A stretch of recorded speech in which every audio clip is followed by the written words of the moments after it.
Bonjour la belle diaspora, j'espère que tu te portes bien. Je t'apporte un message aujourd'hui qui est en fait un échange que j'ai eu avec une personne.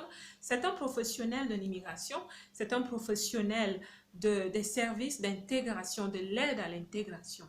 C'est une personne qui connaît, euh, je peux dire même les freins à la réussite des étrangers. Alors on parlait des étrangers en général et il a évoqué les Africains en particulier. Et donc, voici ce qu'il m'a dit. Il m'a dit que généralement, quand il accompagne les Africains, ils ont compris, ils ont conclu dans leur service d'accompagnement que les Africains sont un peu difficiles à accompagner parce que c'est des gens qui ne collaborent pas vraiment avec les services d'accompagnement. Ils acceptent qu'on les accompagne, mais à un certain moment, ils se rebiffent quand on a besoin d'informations un peu vulnérables de leur part, d'informations un peu subtiles qui touchent à leur vie, qui touchent à leur passé, à leur expérience. Alors, ce qu'il dit, c'est que les Africains, généralement, ils fuient un peu l'accompagnement et commencent à vouloir s'aider tout seuls, malheureusement, parce qu'ils ont aussi des problèmes que je relève souvent ici, qui sont des problèmes, enfin, les bagages qu'on amène déjà quand on vient, les chocs qu'on a reçus quand on est venu, on se retrouve avec des identités confuses, des compétences qui ne sont plus adéquates. Donc, on se retrouve dans des situations comme ça. Donc, malheureusement, ils n'arrivent pas à s'aider tout seuls et ils reviennent toujours à la case de départ pour un nouveau projet d'accompagnement. Il conclut que ce n'est pas pertinent pour eux parce qu'ils restent dans un circuit d'échecs qui font qu'ils tombent, ils se relèvent, ils tombent, ils se relèvent et ça ne les aide pas beaucoup. Je le comprends. Je comprends son point de vue et je découvre aussi les préjugés.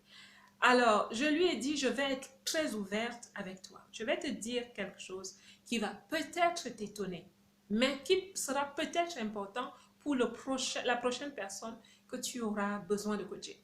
Je lui ai dit, voici, nous, Africains, quand on arrive dans la diaspora, nous savons une chose. Nous sommes sûrs d'une chose. Nous sommes sûrs de l'image que les autres ont de l'Afrique, par conséquence de nous en tant qu'individus. Nous le savons. Nous savons ce que les autres pensent de nous. Malgré que l'Afrique est le continent mère, le continent riche, le continent pittoresque, humainement et les ressources humaines et tout ça, il y a un narratif depuis des siècles qui présente, qui profile l'Afrique comme étant un mauvais continent. Et donc que les Africains sont paresseux, que c'est des gens toujours en train de demander de l'aide, c'est des gens nécessiteux. Alors nous le savons. Donc quand nous arrivons, quelle que soit la personne que nous avons en face de nous, qui n'est pas africain, qui a besoin d'informations de nous, ce que nous allons faire, c'est nous battre pour défendre notre dignité.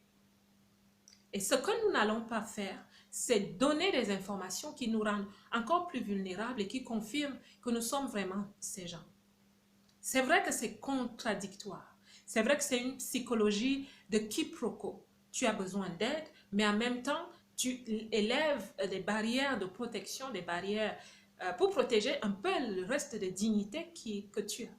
Et je lui ai expliqué que voilà exactement le vrai problème avec les Africains.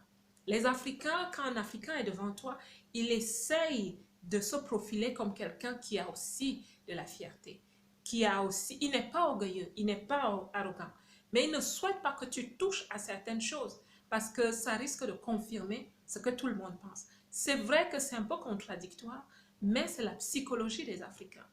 Il est tombé des nues. Je lui ai dit oui, parce que nous, à la base, quand on n'a pas encore travaillé sur nous, nous évoluons inconsciemment avec la honte. La honte de l'étiquette que le monde, a posé sur nous, les labels qu'ils ont posés sur nous. Nous évoluons avec cela jusqu'à ce que quelqu'un brise son plafond de verre et qu'il se dise non. Je suis un être humain, je viens d'un continent bien, un continent riche, merveilleux. Je suis une personne merveilleuse. Dieu m'a créé. J'ai du potentiel, j'ai des dons, j'ai des capacités, j'ai de la valeur à ajouter, j'ai de la valeur comparative, la valeur ajoutée, la valeur absolue. Donc, j'ai le droit d'occuper ma place. Si quelqu'un n'a pas atteint ce niveau, il va fonctionner comme ce monsieur le dit. Alors la conversation a été très longue et très instructive dans les deux cas. Et je souhaite, cette vidéo ne sera pas très longue, je souhaite terminer en disant que la réussite de qui que ce soit dans la diaspora dépend pas seulement du travail que tu dois faire. Je pense que tu as 80% de responsabilité à travailler sur toi, à travailler sur ta fondation, à travailler sur tes compétences, vraiment à te présenter comme quelqu'un d'excellent. Tu as le devoir et le droit de le faire. Mais je pense qu'il y a aussi 20% d'input, si je peux le dire comme ça, d'entrée de ce qui vient vers toi, qui dépend aussi des autres. Et donc, ce genre de préjugés sur tout un groupe n'est pas très cool, n'est pas très cool. Et donc, les gens ont besoin d'être enseignés. C'est pour ça que je dis souvent sur cette plateforme que je parle à la femme africaine dans la diaspora parce que je me sens culturellement adéquate pour lui parler. Je suis moi-même immigrée, je suis moi-même femme, je viens d'Afrique, j'ai mon expérience ici. Ça fait que je la comprends plus que plusieurs autres personnes. Vous comprenez? Le culturel est quelque chose de très subtil. Quand on veut aider les gens et qu'on ne comprend pas leur background, les choses de leur subconscient parfois, les non-dits ou la communication non verbale.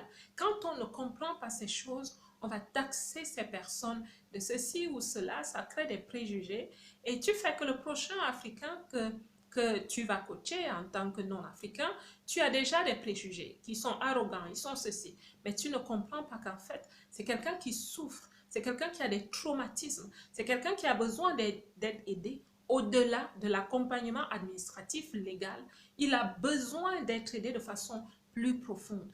Donc, ce message, c'est pour vous les belles dans la diaspora, mais c'est aussi pour qui que ce soit va écouter ce message comme ce monsieur et qui va comprendre que il est important, très important, d'éduquer parfois peut-être les éducateurs à certaines choses qu'ils n'ont pas, qui ne sont pas de leur culture.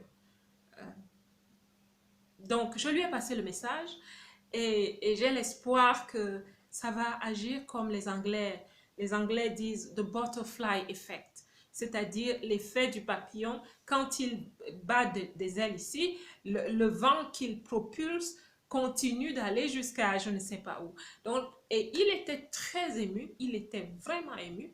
Il m'a dit qu'il n'a jamais pensé à ça dans ce sens. Il n'a jamais imaginé que les Africains vivaient ce genre de choses. Mais ça ne veut pas, ce n'est pas une excuse pour nous. Donc, sur cette chaîne, j'essaie de nous dire, ce n'est pas une excuse pour nous.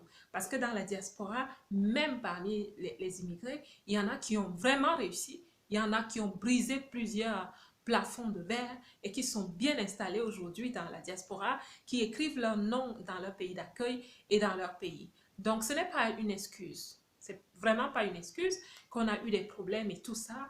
Lève-toi et marche, ma belle. Lève-toi et marche.